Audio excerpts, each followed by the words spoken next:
నంద్యాల జిల్లా బనగానపల్లెలో మంత్రి బీసీ జనార్దన్ రెడ్డి సమీక్ష సమావేశం నిర్వహించారు. ముఖ్యమంత్రి చంద్రబాబు అభివృద్ధి, సంక్షేమం, నిజాయితీ, సామాజిక న్యాయం ధ్యేయంగా పాలన చేశారని మంత్రి వ్యాఖ్యానించారు.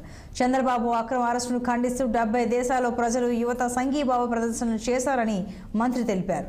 అన్ని రాజకీయ పార్టీలు సంఘీభావం ప్రకటించాయని, దేశవ్యాప్తంగా మద్దతు పలికారని, 70 దేశాల్లో చంద్రబాబుకు సంఘీభావ ప్రదర్శనలు చేశారన్నారు. వైసీపీ అరాచకాలకు చరిత్రలో నిలిచిపోయేలా 11 సీట్లకే పరిమితం చేస్తూ 2024 సార్వత్రిక ఎన్నికల్లో ప్రజలు చారిత్రాత్మక తీర్పునిచ్చారని మంత్రి బీసీ జనార్దన్ రెడ్డి వ్యాఖ్యానించారు. పరిపాలనలో ప్రజానాయకుడు శ్రీ నాయా చంద్రబాబు నాయుడు గారిని అక్రమంగా అరెస్ట్ చేసి ఇప్పటికి కరెక్ట్గా 1 సంవత్సరం కాలం అయిపోతూ ఉంది. గత సంవత్సరం ఇదే రోజున ఇక్కడే బనగానపల్లి నుంచి బయలుదేరి నంద్యాలకు పోవడం జరిగింది.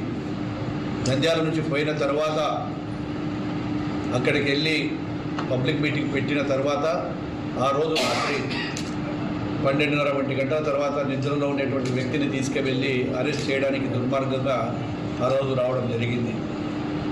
ఆ రోజు అభివృద్ధి, సంక్షేమమే, ప్రజల కోసమే కష్టపడే ఒక నాయకుడిని ఆ రోజు ప్రజలందరికీ కూడా తెలుసు. అటు సంక్షేమము, ఇటు అభివృద్ధి కూడా సమానంగా చేసినటువంటి ప్రజానాయకుడు చంద్రబాబు నాయుడు గారు. మచ్చలేని నాయకుడిని, మచ్చలేని చంద్రుని మీద ఏదో విధంగా కక్షపూరితమైనటువంటి ఉద్దేశంతో తాను ముద్దాయిని అయినాను, తాను జైలు పాలైనానని చెప్పినటువంటి జగన్మోహన్ రెడ్డి ఇతరులు కూడా ఎందుకు కాకూడదు, ఆయనను కూడా అరెస్ట్ చేసి అక్రమ కేసులు పెడితే ఆ యొక్క మచ్చ ఆయనకు కూడా పోతుందనేటువంటి ఉద్దేశంతో ఆ రోజు జగన్మోహన్ రెడ్డి గారు ప్రవర్తించారు.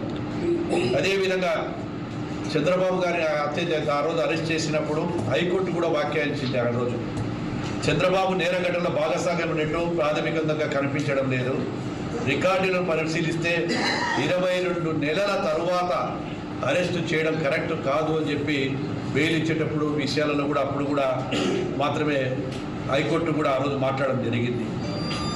ఆ రోజు 70 దేశాలలో ఉన్నటువంటి రాజకీయ పార్టీలు కానీ, నాయకులు కానీ, భారతదేశ చరిత్రలో ప్రతి ఒక్క నాయకుడు, ప్రతి ఒక్కరు కూడా ప్రజలు, పసిపిల్లల కాడ నుంచి 80-90 ఏళ్ళ వృద్ధులు కూడా రోడ్డెక్కి ఇది అన్యాయం జరిగింది, ఒక ప్రజానాయకుడికి ఇది చేయాల్సినటువంటి పని కాదు అని చెప్పి